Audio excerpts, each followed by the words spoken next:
ഇപ്പോൾ KT ജലീൽ മാധ്യമങ്ങളോട് സംസാരിക്കുകയാണ്. ഒരു പരിപാടി സംഘടിപ്പിച്ചു. മണ്ണാർക്കാട് മുനിസിപ്പാലിറ്റിയിലെ 3 ഡിവിഷനുകളിൽ നിന്നുള്ള 10ാം ക്ലാസ്സിലും 12ാം ക്ലാസ്സിലും മികച്ച മാർക്ക് വാങ്ങിയ കുട്ടികളെ ആദരിക്കുന്ന ചടങ്ങ്, കൗൺസിലേഴ്സ് അവാർഡ് മീറ്റ് എന്നാണ് അതിന് ഒരു പേര് നൽകിയിരുന്നത്. അവർ ആ ചടങ്ങിന്റെ ഉദ്ഘാടകനായിട്ട് ക്ഷണിച്ചിരുന്നത് എന്നെയാണ്. അപ്പം ഞാൻ വിദ്യാർത്ഥികൾ സംബന്ധിക്കുന്ന ഏത് പരിപാടികളിൽ പങ്കെടുക്കുമ്പോഴും, കോളേജുകളിലോ സ്കൂളുകളിലോ ചടങ്ങുകളിൽ പങ്കെടുക്കുമ്പോഴൊക്കെ സദസ്സിനെയും കൂടി നമ്മളുടെ പരിപാടിയുടെ ഭാഗമാക്കാൻ, അവരെയും കൂടി ഇൻവോൾവ് ചെയ്യിപ്പിക്കാൻ വിദ്യാർത്ഥികളുമായി ഇന്ററാക്ഷൻ നടത്താറുണ്ട്. അത് കഴിഞ്ഞ പ്രാവശ്യം ആദ്യമായിട്ടല്ല നടത്തുന്നത്. കഴിഞ്ഞ കുറച്ച് വർഷങ്ങളായിട്ട് തന്നെ ഒരു MLA എന്നുള്ള നിലയിൽ പങ്കെടുത്ത സന്ദർഭത്തിലും ഈവൻ മന്ത്രി എന്നുള്ള നിലയിൽ പങ്കെടുത്ത ഘട്ടത്തിൽ വരെ വിദ്യാർത്ഥികളുമായി സംവദിക്കുന്ന ഒരു ശീലം എനിക്കുണ്ട്. അതിൻ്റെ ബേസിക്കായിട്ടുള്ള കാരണം അടിസ്ഥാനപരമായിട്ട് ഞാനൊരു അധ്യാപകനാണ് എന്നുള്ളതാണ്. മണ്ണാർക്കാട് നടന്ന പരിപാടിയിലും കുട്ടികളുമായിട്ട്, രക്ഷിതാക്കളുമായിട്ട് ഇൻറ്ററാക്ട് ചെയ്തു. അപ്പം നമ്മളുടെ കുട്ടികൾ നന്നായിട്ട് പഠിക്കുന്ന കുട്ടികളാണ്, പക്ഷേ പൊതുവായന അവരിൽ കുറവാണ് എന്നുള്ളത് പല സ്ഥലങ്ങളിൽ നിന്നും എനിക്ക് മനസ്സിലായിട്ടുണ്ട്. അപ്പം ഞാൻ ആ സദസ്സിനോട് ചോദിച്ചു, നിങ്ങളുടെ കൂട്ടത്തിൽ ഈ 12 വർഷത്തിനിടയിൽ +2 വിദ്യാർത്ഥികളാണ് ഏറ്റവും മുന്നിലിരുന്നിരുന്നത്. അതുകൊണ്ടാണ് ഞാൻ അങ്ങനെ പറഞ്ഞത്. 12 വർഷത്തിനിടയിൽ അല്ലെങ്കിൽ 10 വർഷത്തിനിടയിൽ 10ാം ക്ലാസ് പഠിച്ച കുട്ടികൾ, ഒരു മലയാളം നോവൽ വായിച്ച കുട്ടികളൊന്ന് കൈവക്കുക. അതിലൊരു കുട്ടിയാണ് കൈവക്കിയത്. അപ്പം ആ കുട്ടിയാണ് പറയുന്നത്, ഞാൻ വായിച്ചത് പാത്തുമ്മയുടെ ആടാണ്.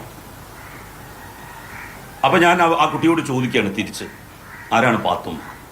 പാത്തുമ്മ എന്ന് പറയുന്ന കഥാപാത്രം ആരാണ്? എഴുത്തുകാരൻ്റെ ആരെങ്കിലും ആണോ? ആ കുട്ടി അതിന് മറുപടിയും പറഞ്ഞു, ബഷീറിൻ്റെ സഹോദരിയാണ് പാത്തുമ്മ. പിന്നെ ഞാൻ ചോദിച്ചു, ഒരു മലയാള ചെറുകഥ നിങ്ങൾ വായിച്ചിട്ടുണ്ടോ? ഈ കാലയളവിനുള്ളിൽ ഒരാളും വായിച്ചിട്ടില്ല. ഒരു മലയാളം കവിത നിങ്ങളുടെ സിലബസിൽ അല്ലാത്തത് നിങ്ങൾ വായിച്ചിട്ടുണ്ടോ? അതിനും അനുകൂലമായിട്ടുള്ള മറുപടി അല്ല കിട്ടിയത്. അപ്പോൾ നമ്മളുടെ കുട്ടികൾ പാഠപുസ്തകങ്ങൾ വായിക്കുകയും പരീക്ഷാ കേന്ദ്രീകൃതമായി പഠിക്കുകയും മാർക്ക് വാങ്ങുകയും ഒക്കെ ചെയ്യുന്നുണ്ട്. എന്നാൽ പൊതുവായന കുറഞ്ഞു വരികയാണ്. അതൊരു സാമൂഹ്യ പ്രശ്നമാണ്. നമ്മളുടെ മക്കൾക്ക്, പുതുതലമുറക്ക് സാമൂഹ്യാവബോധം ഉണ്ടാകണമെങ്കിൽ പൊതുവായന ഉണ്ടാകണം. പൊതുവായന ഉണ്ടാകുമ്പോഴാണ് സമൂഹത്തെക്കുറിച്ച്, നമ്മളുടെ വൃത്തത്തിന് പുറത്തുള്ളവരെക്കുറിച്ച്, അവരുടെ ജീവിതത്തെക്കുറിച്ച് ഒക്കെയുള്ള ഒരു അവബോധം നമ്മളുടെ കുട്ടികൾക്ക്, നമുക്ക് ഒക്കെ തന്നെ കിട്ടുന്നത്. ആ നിലക്കാണ് അവരോട് സംവദിച്ചത്. പിന്നെ ഞാൻ അവരോട് ചോദിച്ചൊരു ചോദ്യം, മലയാളത്തിലും അറബിയും രണ്ടും ഉപഭാഷകളായി എടുത്ത കുട്ടികളുണ്ട്. അപ്പോൾ അറബി അങ്ങനെ പ്രധാനപ്പെട്ട ലാംഗ്വേജ് ആയിട്ട് എടുത്തൊരു കുട്ടിയോട് ഞാൻ ചോദിച്ചു, അറബിയിൽ ഉള്ളതും എന്നാൽ മലയാളത്തിൽ ഇല്ലാത്തതുമായ ഏതെങ്കിലും അക്ഷരം പറയാൻ പറ്റുമോ? അപ്പോൾ ആ കുട്ടി പറഞ്ഞു, സ എന്ന അക്ഷരമാണ് പറഞ്ഞത്. അപ്പോൾ ഞാൻ ചോദിച്ചു, സ എന്ന അക്ഷരത്തിൽ ഒരു വാക്ക് പറയാൻ പറ്റുമോ? അപ്പോഴാണ് ആ കുട്ടി പറഞ്ഞത് സംസം. അപ്പം ഞാൻ ചോദിച്ചു, സംസം എന്ന് പറയുന്ന വാക്കിൻ്റെ അർത്ഥം അറിയൂ? ആ കുട്ടി അറിയില്ല എന്ന് പറഞ്ഞു. സാധാരണഗതിയിൽ ആർക്കും അറിയാൻ സാധ്യതയില്ലാത്തതാണ്. എന്നാലും ആ കുട്ടി അങ്ങനെ ഒരു വാക്ക് പറഞ്ഞ നിലക്ക് ആ വാക്കിൻ്റെ അർത്ഥം സംസം എന്ന് പറഞ്ഞാൽ നിൽക്കൂ നിൽക്കൂ, അടങ്ങ് അടങ്ങ് എന്നുള്ളതാണ് എന്ന് പറഞ്ഞു കൊടുത്തു. അങ്ങനെ കുട്ടികളുമായും രക്ഷിതാക്കളുമായും ഇൻട്രാക്ട് ചെയ്തിട്ടാണ് ഞാൻ സംസാരിച്ചത്, പ്രസംഗിച്ചത്. ഒരു പ്രസംഗമായിരുന്നില്ല. അതിലപ്പുറം അവരോടൊരു അധ്യാപകൻ എങ്ങനെയാണോ പറയുന്നത് അതുപോലെയാണ് പറഞ്ഞത്.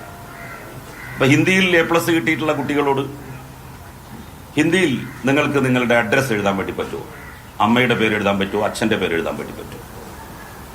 അപ്പോൾ അവരാരും ഒന്നും മിണ്ടുന്നില്ല.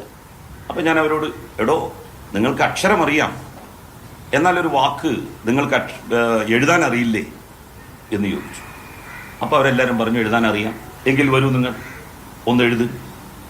അങ്ങനെ 3-4 കുട്ടികൾ വന്നു, അവരെഴുതിയതെല്ലാം ശരിയായിരുന്നു. ഒരു കുട്ടിക്ക് മാത്രമാണ് മ എന്ന് പറയുന്നതിന് എഴുതുന്നതിന് പകരം ല എന്ന് ആ കുട്ടി എഴുതിയത്. അത് അപ്പം തന്നെ കറക്റ്റ് ചെയ്ത് കൊടുക്കുകയും ചെയ്തു.